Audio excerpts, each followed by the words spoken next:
Hello, everyone. Thank you so much for joining us this evening. My name is Sarah Marshall, and I am the Executive Director of Teach Indy. I'm joined by a fabulous group of panelists this evening that are excited to discuss some data with you.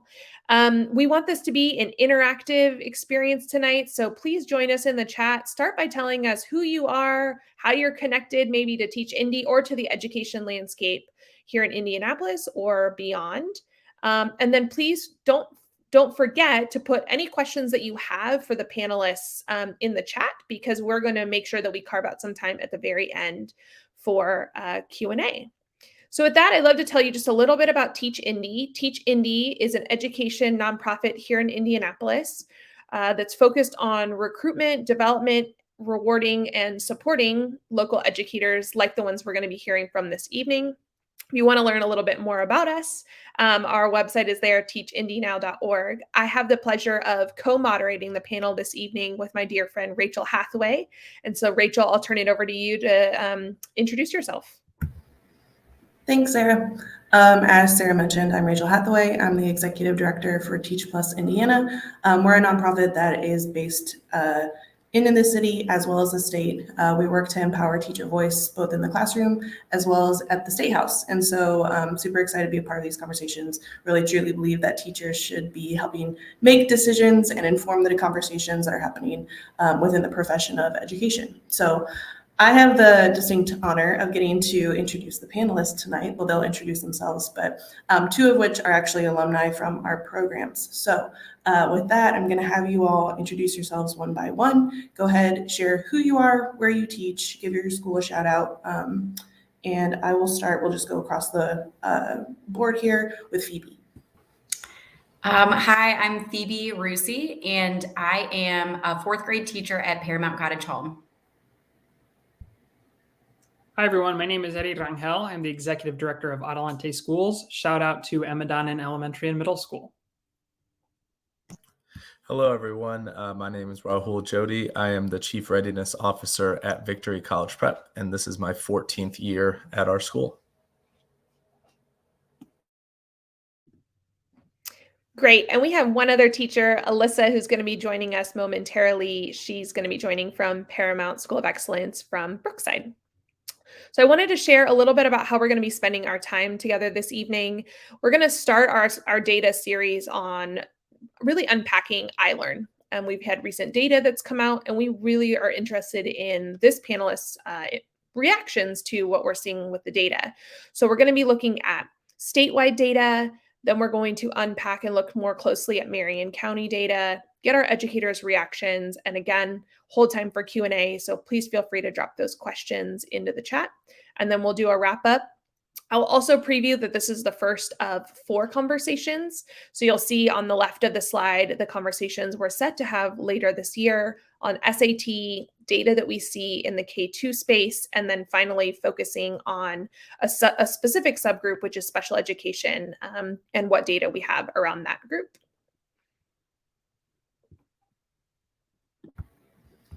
So to start the conversation, I think we need to just start first off with, why do we analyze data? This conversation is not a gotcha. We're not trying to blame anyone for the scores that we're going to go through tonight, but we truly believe that data should drive instruction of how we continue to better understand how students are doing, what we can do to improve both our instruction and then their outcomes. So this is what our conversation is going to be based in, and then moving into, again, kind of setting the foundation for the ongoing series. If you want to go to the next slide. So what is ILearn? ILearn is our state test. We take it every year in the spring, and it is for grades 3 through 8. We receive the different data for school and individual student data in May and June, and then statewide, we get that information in July. This can be, I'm on the wrong slide, apologies. So why might we take this test? A lot of times, actually, federal dollars are connected to the scores that we receive through ILearn, right?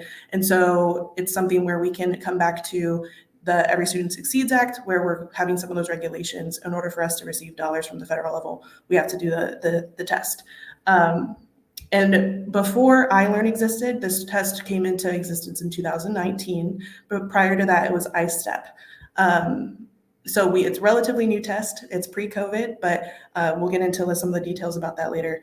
And the idea is that we're basing this test off of the standards for ELA and for math, English language arts, for those who are not education minded.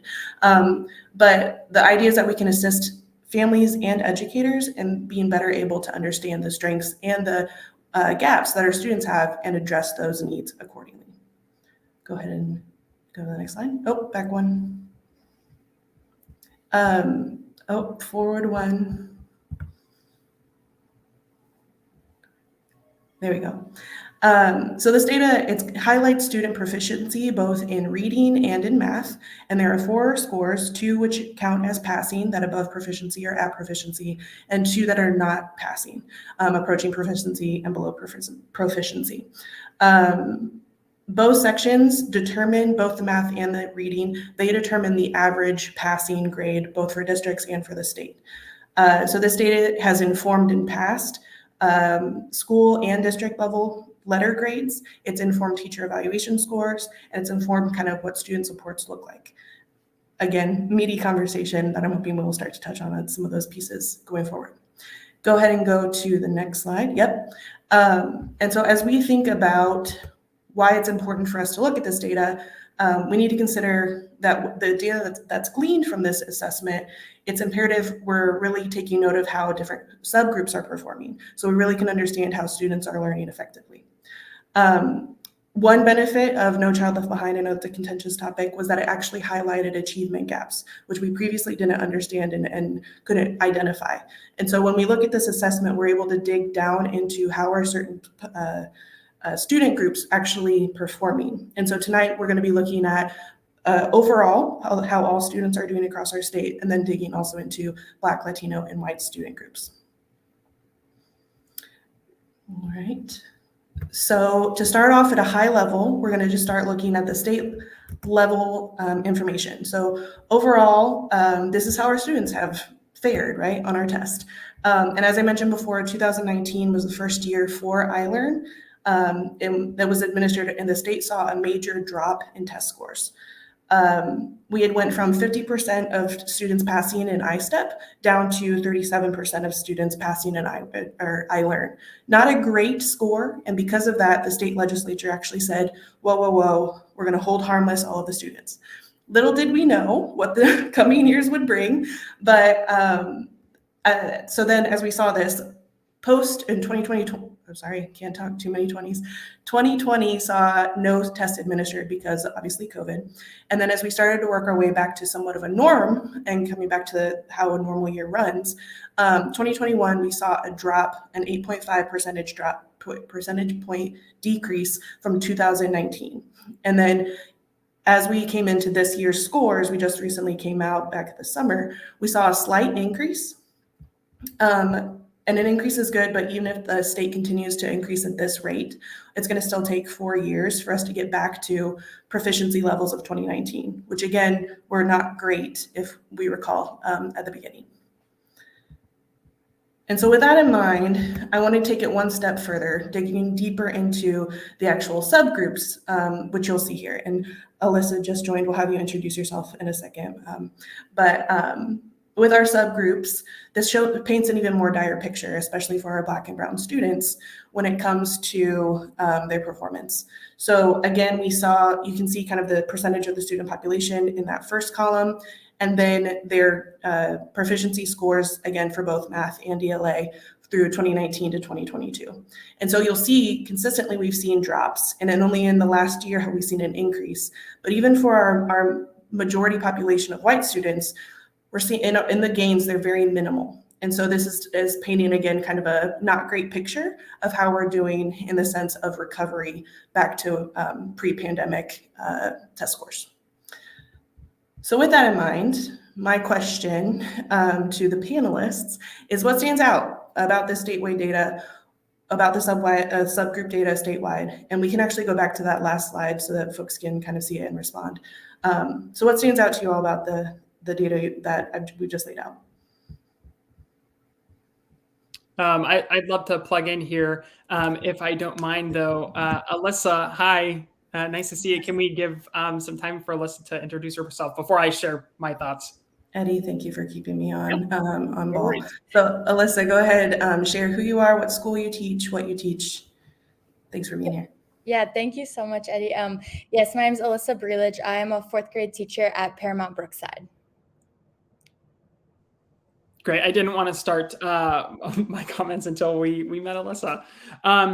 So I think there are a couple things that this brings up. Again, I shared at the very top of the panel that I am an executive director. I'm at a school leader level. And one thing I want to say before we dig into this is that this is not the singular picture. And I think Rachel and Sarah have said this multiple times. This is not the singular picture of our students. However, this is the way that we can hold ourselves accountable in the state of Indiana to make sure the singular fact that our children can read and write and do math on grade level is true.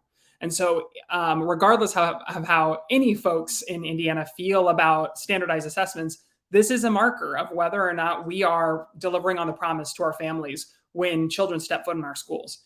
Are we actually educating your children? And as this story so blatantly puts out in front of all of us, there are some students who are learning and there are those who are not. And I think the first thing, Rachel, you mentioned the statewide drop the first year of ILearn. I hate to call it a bright spot, but there are also national assessments that are given, such as NAEP, that when we compare NAEP scores to the first year of ILearn scores, they were much more closely aligned, which painted a picture for me as a school leader that, hey, this assessment is rigorous and we are holding a higher bar for our students, and we're not lying to families and saying they're prepared for college, they're prepared for careers. So I think from, again, a spot of brutal truths, it showed us what our kids are actually capable of doing, and then it created a sense of urgency within all of us. I think the bigger picture here, when we look at this slide of subgroup pass rates, it's continuing the narrative that because of your racial or ethnic background, it's almost predetermined what our school system is doing or educating for our Black and Latino students. And so it's continuing the narrative of, if you are a Black or Latino student, you are 20% more likely to not, when compared to your white peers, to be proficient in reading and math per your grade level standards in the state of Indiana. And so it again calls us to action, especially those of us in classrooms, the boots on the grounds every day, what we need to do, especially for our children who are Black and Latino.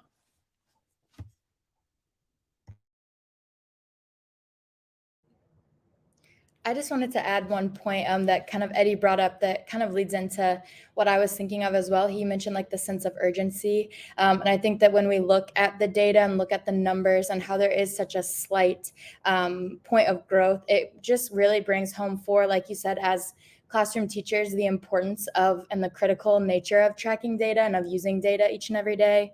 And so I think that we all kind of knew already that data was important, but kind of looking at these numbers really proves to teachers how not only through like standardized testing and things of that nature, but day-to-day classroom functions that are based in data-driven instruction are even more critical than ever based on these numbers.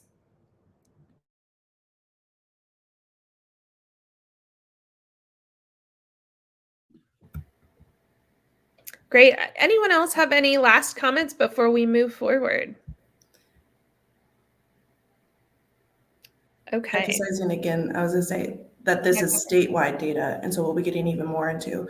So I think that this does tell an experience of our state that, again, what is that saying to Black and brown families, that 8.1% of their students in 2021 could read and do math, right? So I think it also has to do somewhat, as we think about workforce, there is a tell at the state level, well, why would someone want to move into Indiana? If their test scores look that abysmal, is it really a place for everyone, or is it just for a certain demographic? And so, sorry, that was my final comment. If there's any other thoughts that folks want to add, we can keep moving otherwise. Great. Sarah, throwing it back to you. Yeah, thanks, Rachel. That's a really helpful transition. So thank you for talking about that really like wider lens piece about the full state of Indiana.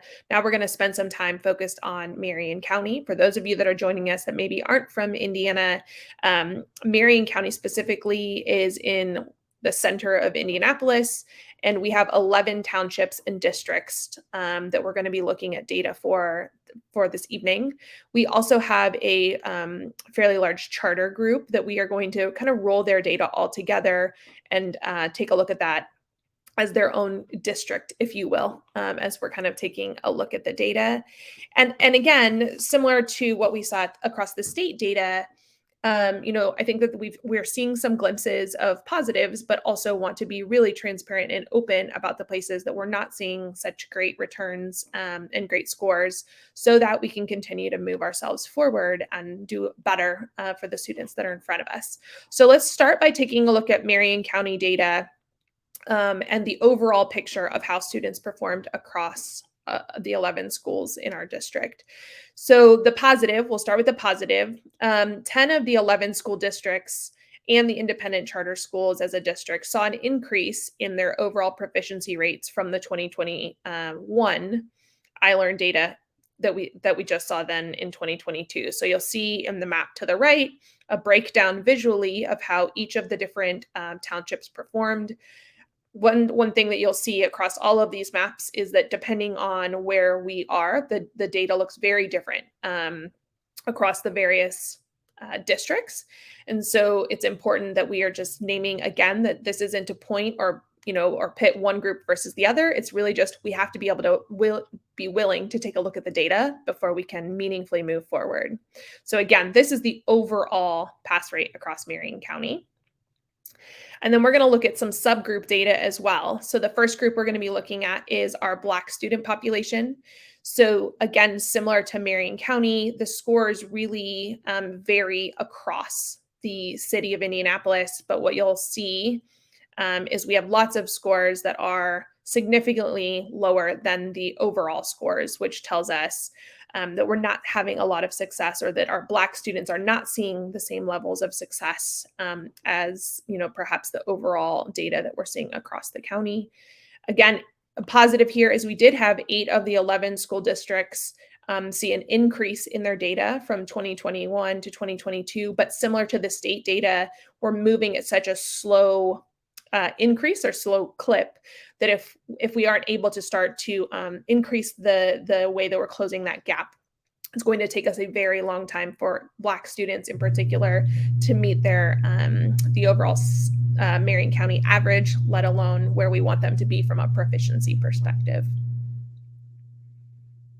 And so the last subgroup that we're going to be looking at today, again, we're looking at and analyzing just strictly based on race and ethnicity today, is how our Marion County students, our Latino students, did across the sector.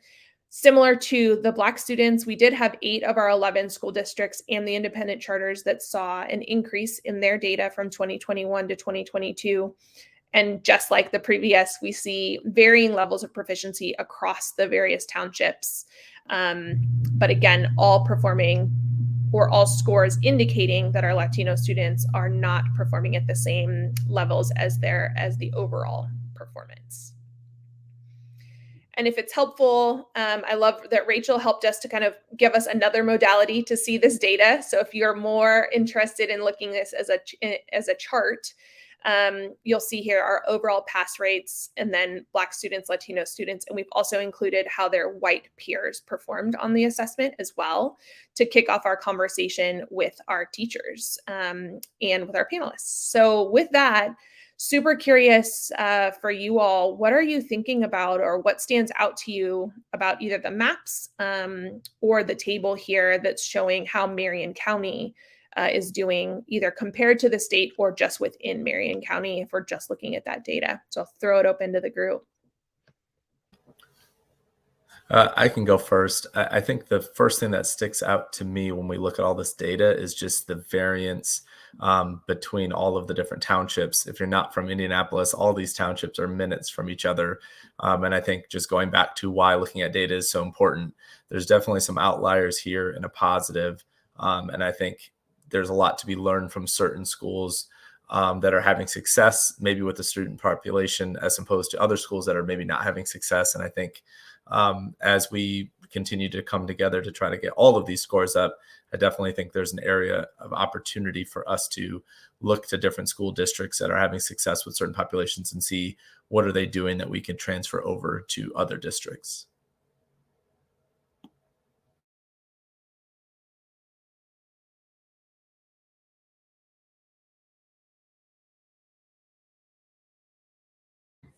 I also, maybe it relates a little bit back towards the statewide data, but seeing these numbers really resonates with me because it really just brings things close to home. And as an educator, that's exactly what I care about. I care about the students that are going to be in my classroom and how I'm going to get them to achieve what they need to achieve. When I look at these numbers, to be honest, I'm a little bit overwhelmed as an educator because it really paints a picture of who I'm going to have in my classroom that's actually ready and has access to grade level content, which we know is incredibly important to be teaching, of course, in your grade level. And so I just wanted to kind of name the fact that as an educator, when you look at this, my immediate reaction is slightly being slightly overwhelmed, but also just knowing that I'm really going to need to equip myself with knowledge of the grade levels prior. And I'm really going to need to make sure that I have a really deep content knowledge in what students should have been learning that they might not have mastered yet, because I'm going to be needing to do a lot of remediation in order to urgently get them where they need to be at the end of the year.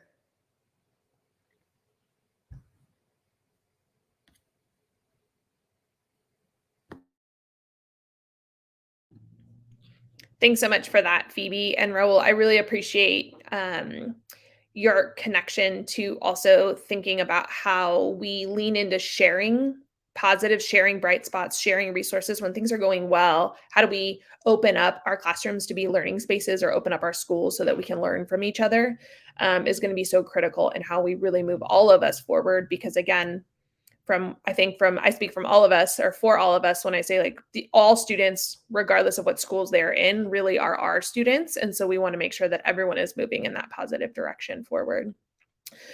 So what I'd love for us to do, Eddie, go ahead. I know you have something to say, which is awesome.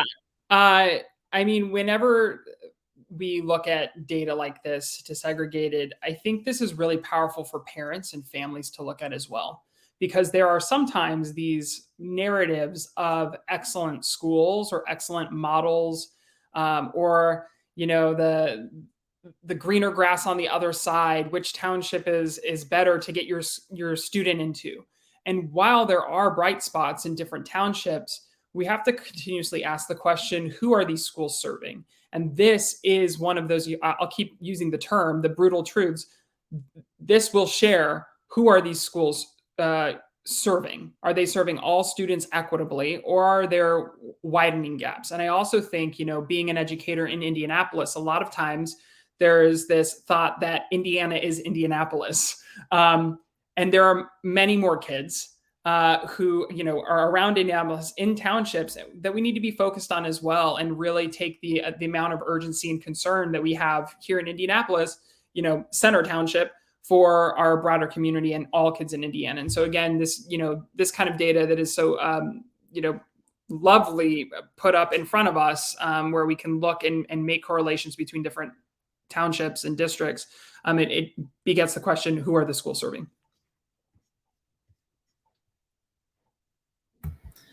Were you all familiar with this data and seeing it in this way? Because I feel like I've experienced where I've shown data to my teachers and they're like, whoa, I didn't even know that this was like something I could look at or where to access this.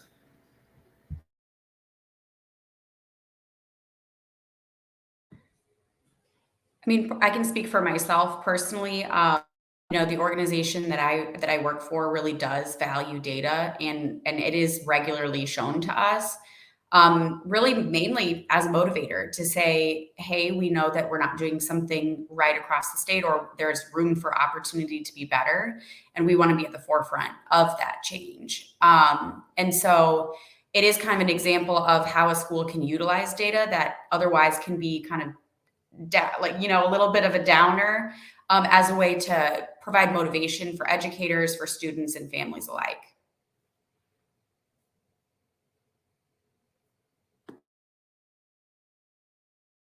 I'm sorry, I've talked a lot, but Phoebe just illuminates something too. Yeah, this should be a community rallying cry, really, and a township and a statewide rallying cry of this can't fall on the shoulders of educators solely. It simply can't, because as we see, this is too much of a task to say, okay, you've got your kids for 1 year, teacher, go out and prosper, or good luck.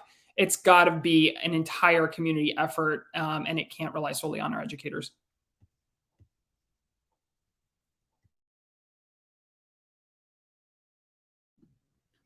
Great. We're going to talk a little bit about how to engage families and the community with this data. So, Eddie, thanks for that kind of prompt forward. I also, Phoebe, appreciate your transparency around being a teacher and maybe even an early career teacher and seeing this data and going like, whoa, what do I do now? What's that first step that I can take?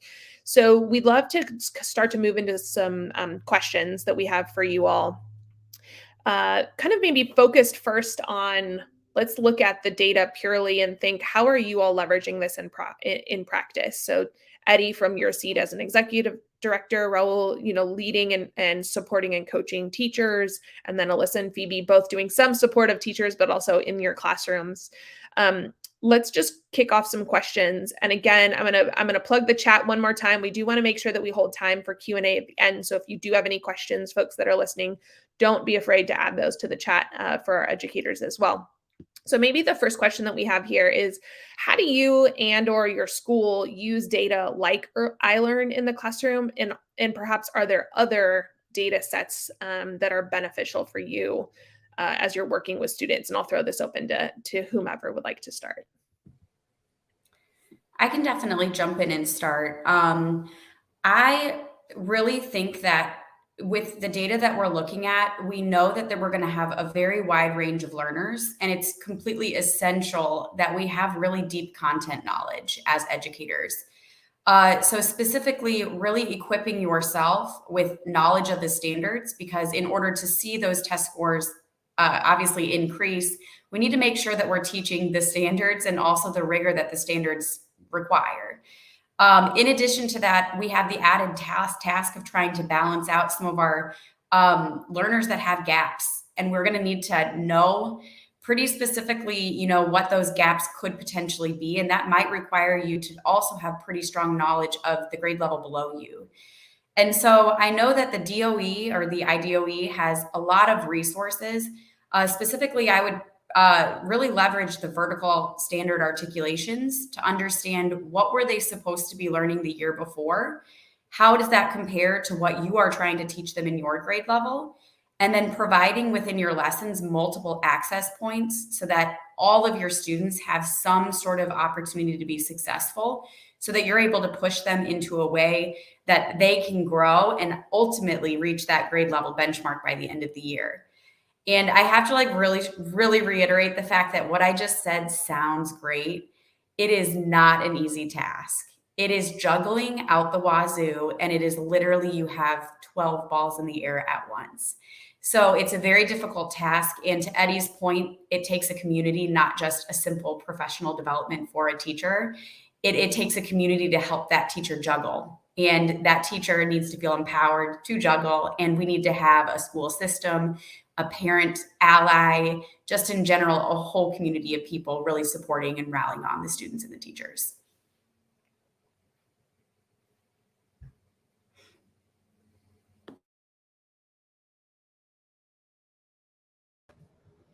Go ahead, Alyssa. I was just going to add on a point to what Phoebe said, which I really liked about the vertical articulation standards, and how connecting that also to beginning of year data, those results has been really helpful for my classroom and my grade level team. Just figuring out where are we at beginning of year with some of the gaps that maybe the students didn't reach by end of year for my situation in third grade, and then using that vertical articulation to then figure out what is my starting scaffolding point, where I need to kind of address this gap before I can get into the grade level content. So connecting that really great resource then to hard data that we have with our students to be able to then curriculum map and plan effectively so that the grade level content we're putting in front of them, the kids feel confident with and have had that scaffolding to kind of close that gap that they might be experiencing.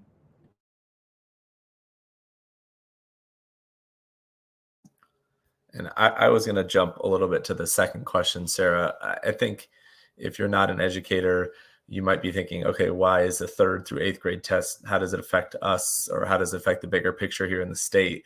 I work in my role with students that are all the way through 12th grade, and then even with our graduating alumni for multiple years, and helping them to just be a positive impact on the community.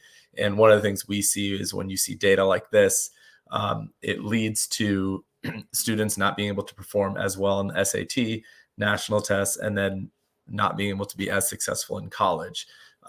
And as the state has released over the summer, a lot of the Indiana college going rates are lower than ever before. Those rates are continuing to go down, and there's less and less students that are prepared to take on these new jobs that are going to be available. So I think if you're someone that's not in education, this use of data and trying to increase the proficiency for 3rd through 8th graders does end up going down the pipeline. It's something that we're trying to do as a school is once you have students in 9th grade, how do you prepare them to be successful after they graduate and beyond? But this is the starting point. Whether a student, I think Eddie said at the beginning, if a student can read, write, and do math at a proficient level in 8th grade, they're way more likely to be able to do that by the time they graduate high school and beyond. And I think investing as much as we can into these younger students just will help our community long term as we prepare those students to become successful adults here in our community. Yeah, and Sarah, I know that at the very top of the panel, you mentioned that we're going to be focusing on K2 students a little bit later in the series, which I'm very passionate about because I think a lot of times our state looks at 3rd grade teachers like, what did you do? Well, it was actually the foundations that, were shaky. We were building houses on quicksand sometimes. And so it begs the question of what are we doing early on, even pre-K, where we're setting kids up for success. I think for the second question here, what other data sets are important?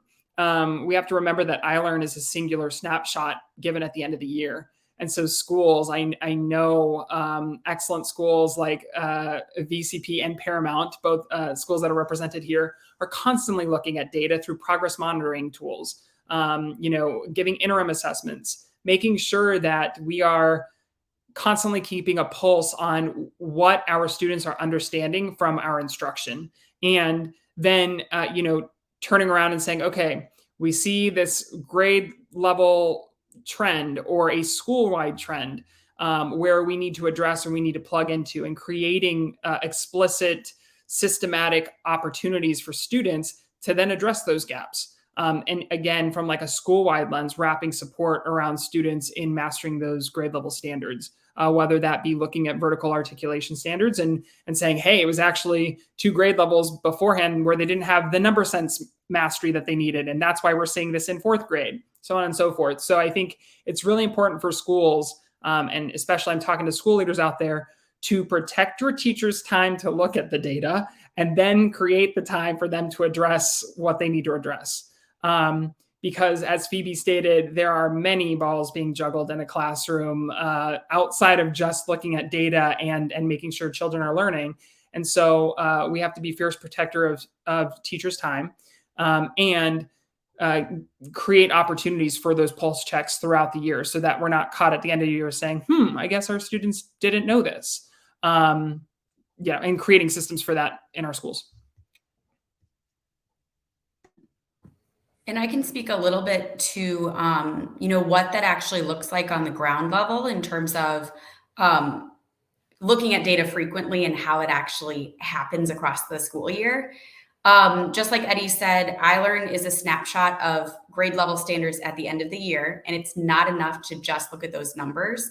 And so really great practices that have been put into place are to have basically interim assessments that mirror ILearn that you can have your students take at the end of the year, middle of the year, and beginning of the year. That's an additional point of data that you're able to use as an educator to see if your practice is working, and then more importantly, change your practice if it's not working or it's not getting the results that you need. But then it goes even further than that, where you should be looking at weekly data, understanding that you have a weekly standard that's going to build up over time, assessing that, and being able to even compare it from class level or class to class, and giving opportunities for teachers to collaborate and compare, saying, your class really mastered that singular standard, mine didn't. What did you do that I can learn from you so that I can go back and remediate? And also just using that data, not necessarily as a gotcha, but as an opportunity to grow as an educator.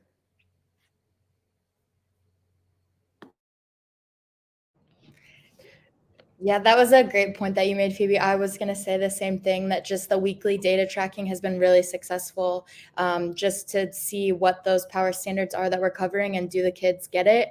But then even as I track interventions and the result of working with students with individual interventions, I'm also tracking those as well, and making decisions based off of what supports am I giving this student, looking at 5 different assessment points. Are they making progress? And if not, then let's change that intervention. And if they are making progress, let's continue with that intervention. And so that's also another way that I have been able to kind of use that data to make those kinds of decisions in the classroom. Thanks so much for sharing that. And Alyssa and Phoebe, I especially appreciate having that like really clear picture of what an educator might, start with, from like daily monitoring of an exit ticket or of the standard, right, to building that to weekly, and which is so important. I think I want to move us to this third question, because we've heard some great practices already of what you're doing in the classroom, but can you share with us a little specifics on how are you leveraging subgroup data in particular? We saw the data on the slides and we know that our groups of students are performing differently. How are you using this data to really close that achievement gap? What are those like steps that you're taking in the classroom to make sure that we're moving the achievement gap, minimizing, that achievement gap? I can lead us off here. I think one of the areas we haven't talked on as much, but is definitely an important part of our community, is our students and families. So I think that something that I did in my classroom I taught 8th grade math last year, and for many years, something we do in our building, I think a lot of the other schools that on here do, is sharing this data and information with families and students. I think our families send their students to our schools, and if they don't hear from us very often, they just assume everything's going well. And then over the summer, the student comes home and they go to the next grade and they just assume, hey, we're moving on. And that's something that we've tried to do a little more of, is sharing data with students, specifically as in my role in terms of getting ready for college, sharing that data with our older students to share what does it mean in your specific subgroup in terms of going to college, and how does that relate to ILearn. But I definitely think that that's something that we can do to help close that achievement gap, is making sure parents and students understand the subgroup data they're a part of, and what they need to do to have that sense of urgency to close that gap. Because I think a lot of times, if our parents and families don't know the actual data, they are not going to make a change that they might need to change, just like we as educators need to make changes. Another thing that I would kind of want to plug in there is the fact that you as a data-oriented educator might be running data in multiple ways. Always include the subgroup data, and constantly be looking at that alongside just general proficiency, and have someone else look critically at it with you and just ask the question, why? If you're seeing, that your EL learners or just are lower, have another educator take a look and say, is there something that I can do to give these students better access? You wouldn't know to ask those questions if you didn't always pull out that subgroup and show it alongside the general population. So I would say it would be my push for educators. You can do it in your own classroom, but also schools, to say that we should be pulling out subgroup data basically at all points. because we do have a variety of learners that are going to need different things.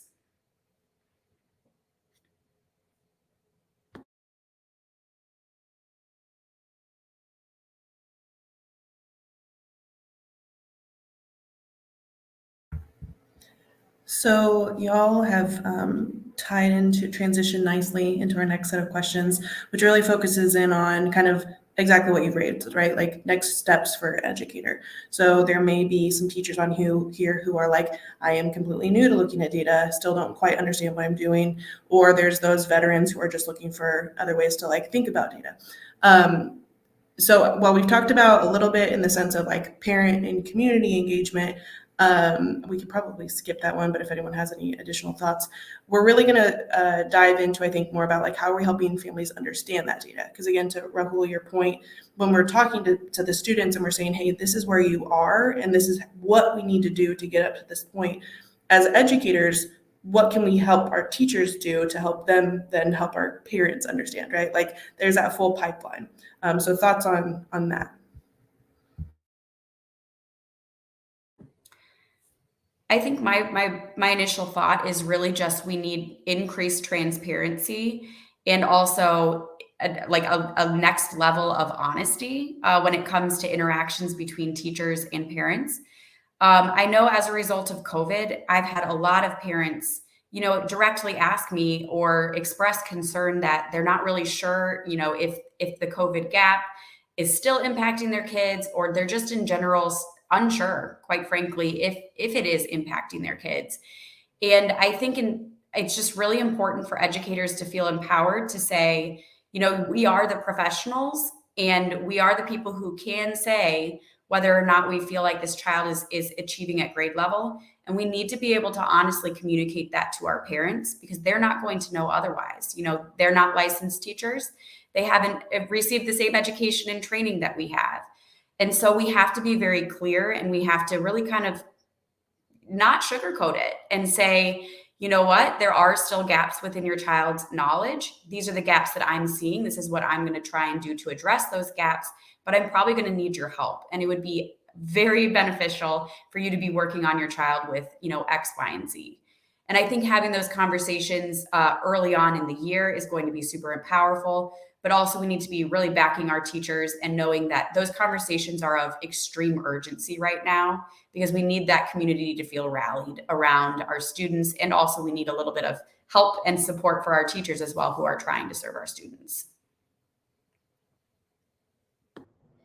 And I think that kind of relates to the point that was made earlier about how the data can feel kind of overwhelming, even to teachers looking at. And I can't imagine not being in the education field and looking at that and the kind of overwhelming sense that I would get. So, and I know my organization does a really good job of breaking the data into like very small pieces so that it is easily digestible, not just by teachers, but then so that teachers can kind of explain to families like, this is exactly the point that we're working on. Here are things that you can do at home with your student. Just to make it not feel so overwhelming and not so the data is like getting lost in all of the different vocabulary that families are seeing. So being intentional about breaking that data up for families and being able to be well versed in it to really have a good like transparent conversation about what it exactly means in terms of a family working with their student.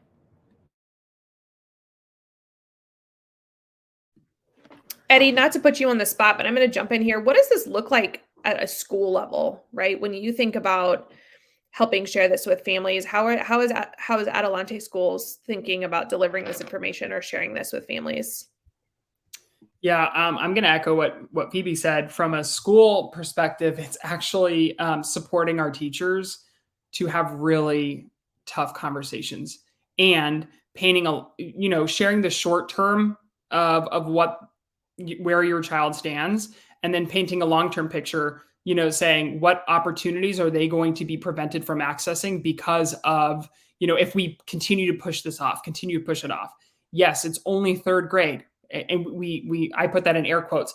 Yes, it's third grade. I know I'm talking to you like this is college and it's like make it or break it time, but it actually is, because it will just compound itself year over year if we're not sharing honestly with families where their students are at and what we can all collectively do to make sure that their students are prepared for any opportunity that they want post leaving Adelante schools or post leaving any of our schools. So I think it's supporting teachers to have those conversations and then being unashamed to say, we are keeping the classroom a sacred space because every child deserves to read, write, and do math on grade level. I think a lot of times, I get from a school level, we're so focused on what they're learning, and we have to create more opportunities for them to be kids. I agree. And children should love school. They should be excited to dig into the next book or do a STEM activity where they're learning mathematical concepts. And then saying to families, yes, but you send your children to our school to learn and to be educated. And so we're also going to heavily focus on this. I think from a school level, you have to start out the gate, especially new families who might not be used to all of the data and the progress monitoring things, just saying this is exactly why we're doing this. Because we would never want to fool you into coming to a school saying that we're going to make sure your child is prepared at the end of their grade level, and then turn around and say, oh, we're going to have a different conversation about keeping them in the grade level because we actually haven't been honest with you, or because we haven't used all the time that has been given to us with your child. And I think, again, we're in this moment of urgency because of the pandemic, but if we're not lying to ourselves, we've been in this state of emergency for a long time in our country. And so now it's heightened, and I think everyone is more aware of it, especially because parents became teachers in 2020 and they were like, wait, this is what it's like to teach. And I've got 2 or 3 of them and teachers have 30 of them. So I know I just threw a lot of words out, but it's really supporting our teachers, being brutally honest, and then saying there is hope. Here's what we're doing day in and day out, every minute of the school day to support your child in making true whatever they want to be true.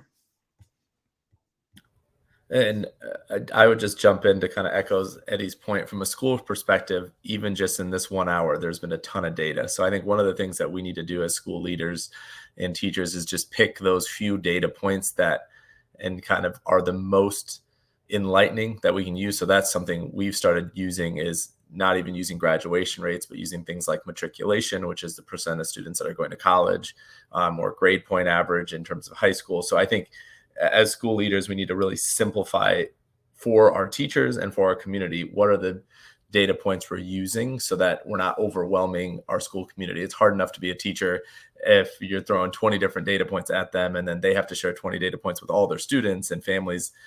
That's too much. So I think as a school leader, we need to look at all those data points and then just kind of pick where are the ones that we're going to focus on in our conversations with our teachers, families, and students, to really kind of all gather around and have that same focus and energy to changing it. Rahul, I really appreciate you raising that, because to the conversation we're having, like, it can be overwhelming. And so finding like the grounding data that you can say, this is what we're driving toward. And I also think in a landscape where, folks will say, we teach to the test. That's what we're doing. There's too much testing. I think, again, it comes back to like, well, when we're looking at explicitly, we know what we're monitoring and why it's important. That is so essential. Which then leads us kind of to our next question of, and I'm going to encourage folks to drop things in the chat if you all have things to share, but what is one tool, resource, or support you might recommend to teachers interested in better leveraging data to inform their instruction going forward?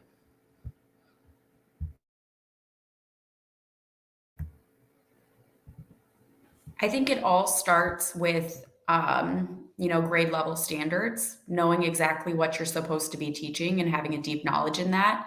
I've mentioned already utilizing the vertical articulations, knowing that we're going to have some students that are slightly below grade level and need access and support in that way.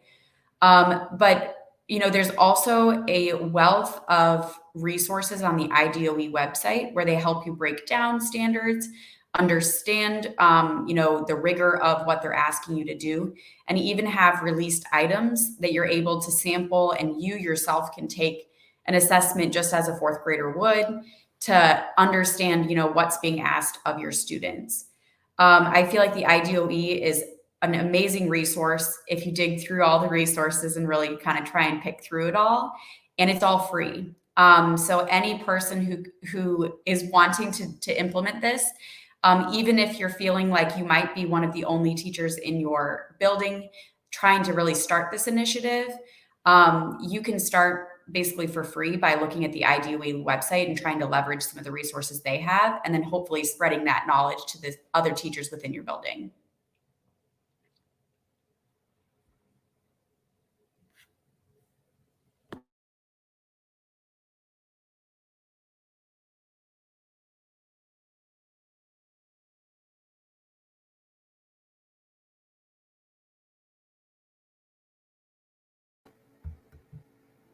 Don't be shy. If there are other tools, strategies, resources, or we can keep moving. Feel free to drop stuff in the chat if you're like, hey, yeah, here's a link to something. Feel free to do that. Otherwise, I'm going to move us to the final question, because then we can open it up to our Q&A, which for folks who are tuning in, be sure to drop those questions in the chat box and we'll try to address those. So coming back to kind of where we started this conversation with our subgroups, and kind of, again, speaking to these disparities in the sense of our achievement data, what is one actions teachers might take to specifically leverage that data to better close those achievement gaps going forward between students of different races, right? So knowing our subgroup data, and we kind of dug into this a little bit more, but what is, again, maybe one concrete next step that if a teacher left today, they could take right away?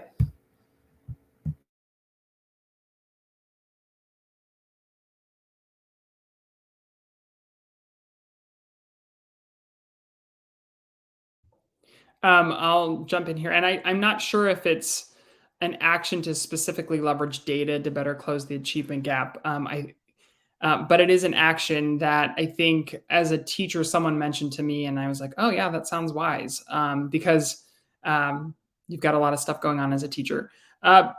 Take the ILearn released items. And actually take the ILearn yourself, whatever grade level you're teaching. I think that's an easy way to start.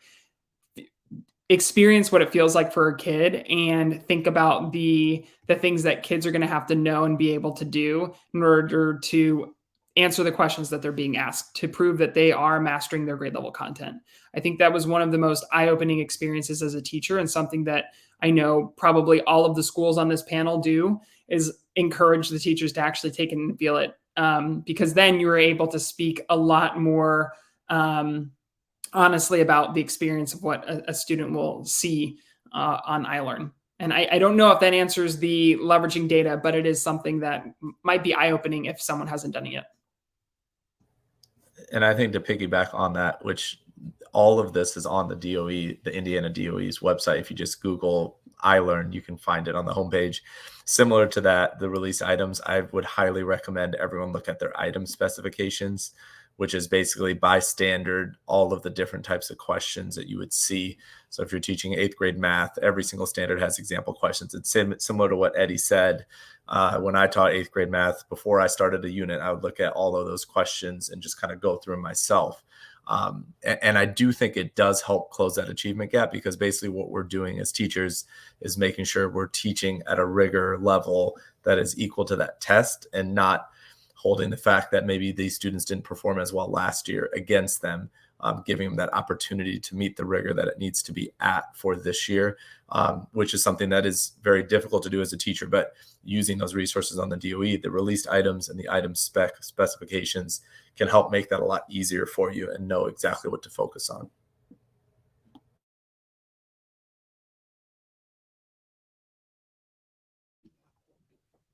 Great. Thanks, everyone, for the discussion here. We have put a couple of resources in, and we are going to come to a resource page here for teachers here in just a minute. I think we do have one question that we want to make sure that we take some time to address. So let's see what that question was. Thanks, Mia, for sending this one along. I'm going to go ahead and read it. Thanks for the time for the discussion. I'm someone who spends a lot of time looking at data, but who doesn't have a classroom background. So it's been helpful to hear your perspective. When you get the data each year, especially disaggregated by subgroup, how do you determine what part of your model or curriculum are working well, and then what parts might need to be adjusted in order to better serve students? So again, Mia, that's a great question. Anyone want to approach that one? I feel like the answer to this comes with just understanding how to utilize the resources within your school. I'm going to kind of defer back to what I had said before, where a teacher is being asked to do a lot of things and juggle a lot of balls. And realistically, we need a whole team of people to help them achieve that. So whenever, the data is disaggregated and there's something that's, either showing that, hey, this teacher or this person's doing an amazing job, and then this teacher might be struggling with that same concept, connecting those two teachers and allowing them to just naturally support each other would be an amazing thing. Likewise, there's also a lot of, supports that do exist within schools, like, for example, guidance counselors.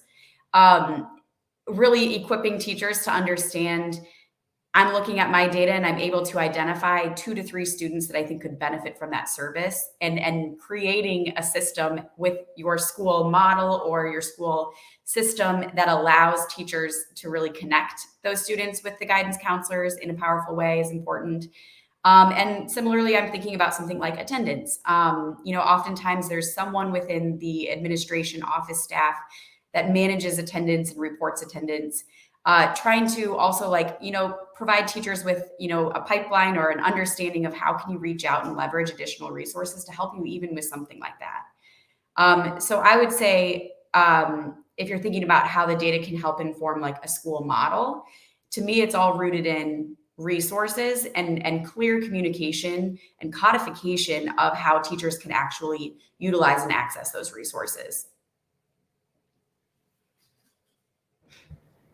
And then I can kind of speak on just the connection to curriculum mapping and content planning using this data. So something that I found to be really useful is to use that data in conjunction with my curriculum map and looking at where students have kind of missed the mark, and then being really intentional about providing not only just scaffolding options, but also extension options that deal with that specific standard to give students the most ample opportunity to practice and master the skill. And then also just making note of common misconceptions that can be talked about like the next year when we start our curriculum map, kind of like forward planning and thinking about what do we really need to hit hard from the beginning based on this data and based on how historically our students have performed with this skill. And that just helps for good intentional planning.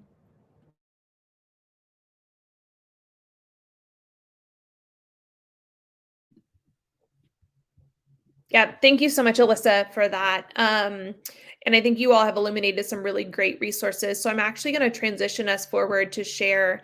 We do have some resources that we're going to drop in the chat. Many of them have already been mentioned this evening. So the IDOE, again, has a lot of free resources for teachers that are just getting started or those that maybe have been in the classroom for a while. So we have some testing resources available. We also have an ILearn result overview in both English and Spanish that helps to really frame the maps that we were looking at earlier. And another blog post that's focused on kind of the progress that we've made so far. And an important piece that we've talked about tonight, like the perspective of parents, right? And making sure that we recap and are sharing this data with parents. The last resource is pretty incredible, and one that I was just recently shared was this. There's a free resource from 5-Star that allows you to compare year-over-year data for how schools and systems are doing. So we'll make sure that we drop the link in the chat for that as well. If there was a question that didn't get answered this evening, we encourage you to send us an email and we will continue this great conversation. The good news is it's not over after tonight, as we mentioned. So coming up in the next couple of weeks, actually, I guess next couple of months, our next teacher talk isn't going to be in November 15th. And we're going to be digging into the SAT in a very similar fashion to how we looked at ILearn today and figuring out what's that data telling us about our high school students that are getting ready to transition into college, career, and beyond. I want to say thank you, a huge thank you to our panelists of experts. Thank you for all that you do to support students and for all the incredible knowledge that you just shared with those of us that were watching. Saw lots of good engagement today, and I know that this will continue long after this session. So again, a huge thanks to all of our schools that are here and represented. If you want to follow us on social media, there are all of the hashtags or all the Twitter accounts if you want to give us all a follow. And again, we just want to say thank you so much for joining us this evening to dig into this important topic and conversation. And we look forward to seeing you at the next event. Thanks, everyone.